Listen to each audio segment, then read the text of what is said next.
You made it to day one. You came back. Oh my goodness.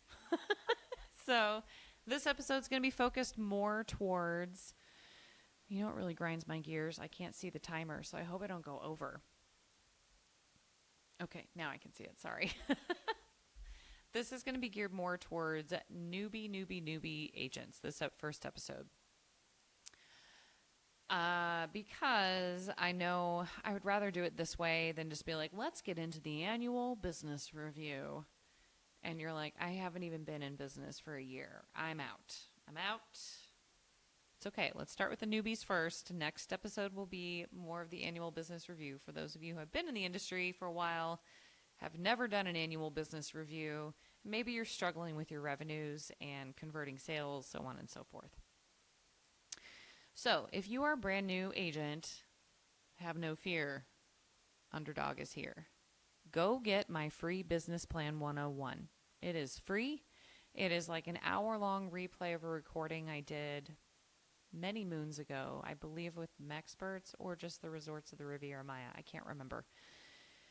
But it's about an hour and a half long. It comes with like a little PDF thingy you can print off.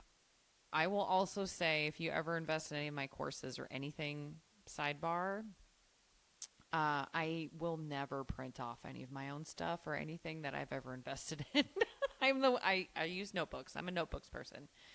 I like to handwrite it out myself, and I don't print it all off. But you can at least fill in the blanks. So, what is a business plan? Great question, Rachel. Allow me to elaborate on that. A business plan is everything that you need in place to operate the business of your dreams. It's not going to be perfect, and it's not the 10 commandments set in stone. You can never change it, ever, never, never, never, never. It is something that you can refer back to make sure that you are aligning with your future goals. And policies and procedures, because if you're like me, when you start to get stressed out, you tend to bend the rules a little bit on boundaries, and then you end up burning out, and then you're like, why is this not working? I hate all of this, because you aren't referring back to your business plan. So, with that being said, it's an hour-long thingamajig webinar, hour and a half or so. It is not estate planning. I remember there was a guest in there that was in the chat that was like, well, this has nothing to do with estate planning. And it's like, lady, I am not an attorney.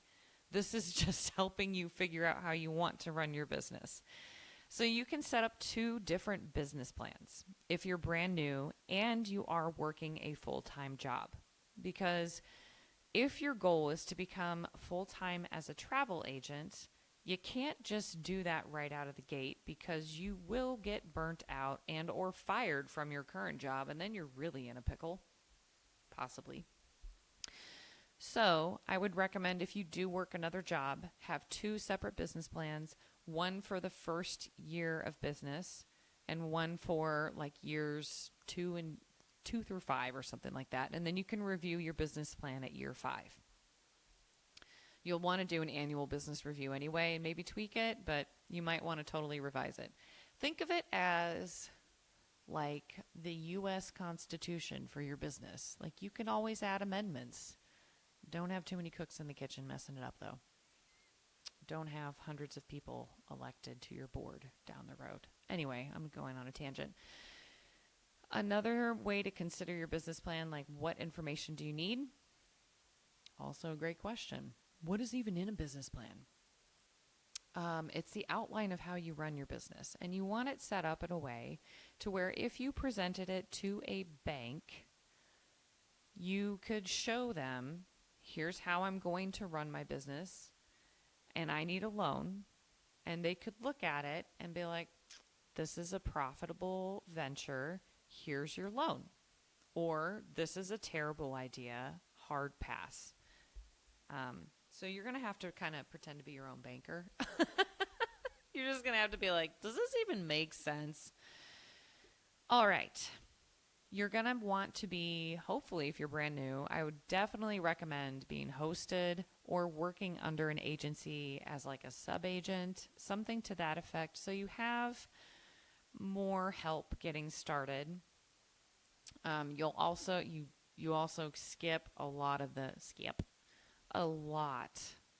in building the business up, because if you're hosted or with like a sub agent that maybe at an agency is hosted, you're going to have higher commission splits. You're going to have higher commission earnings. You don't have to negotiate your commissions.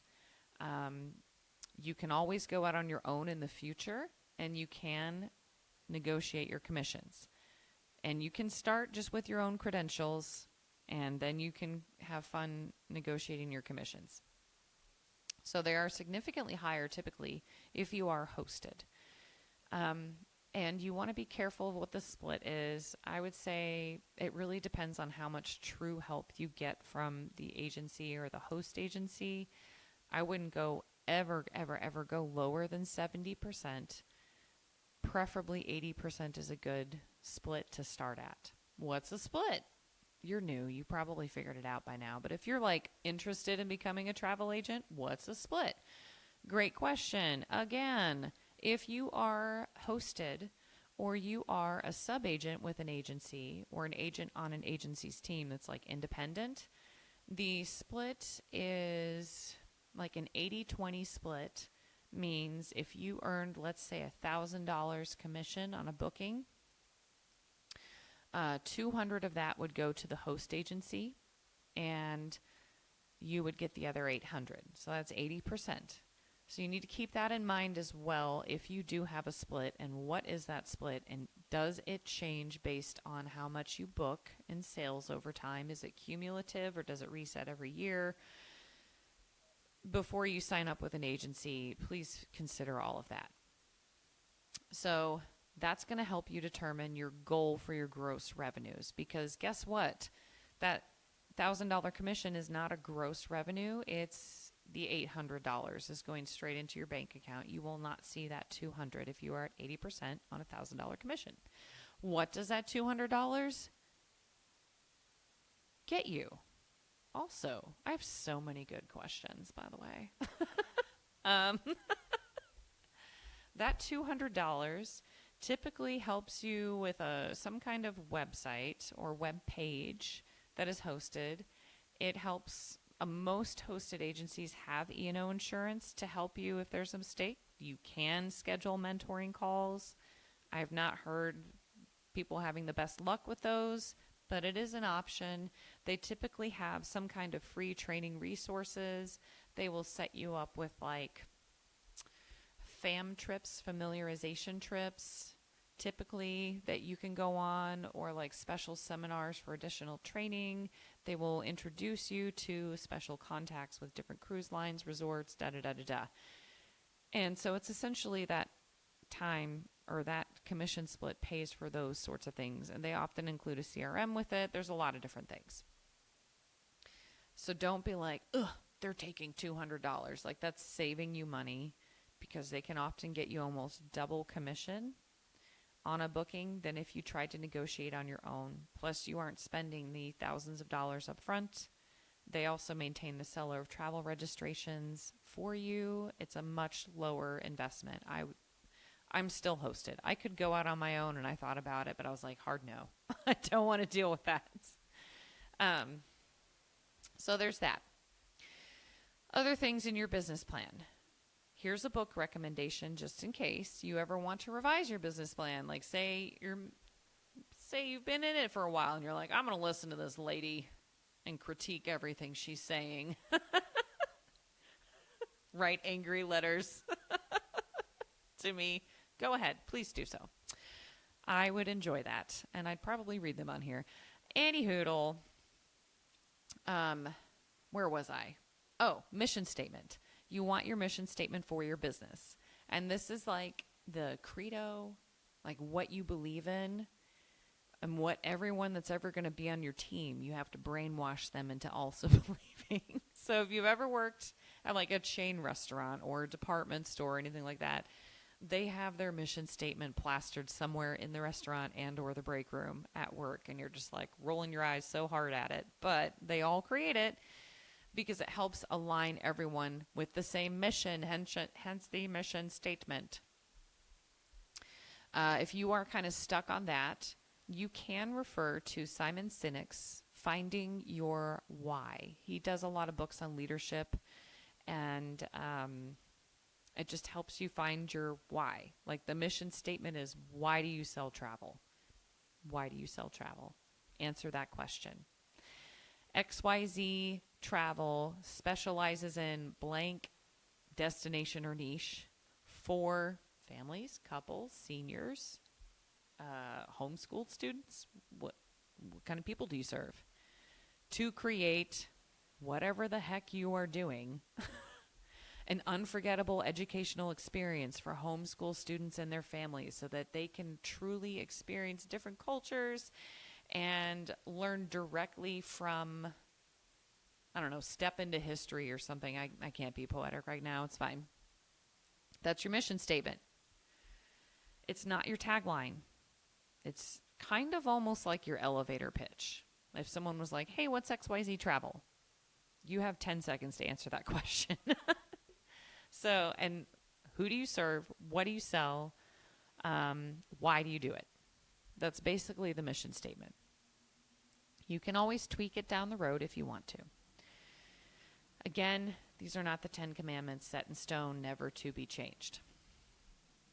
Okay, what else needs to be included in your business plan? You're like, you said this would be under 20 minutes, and you're just rambling on.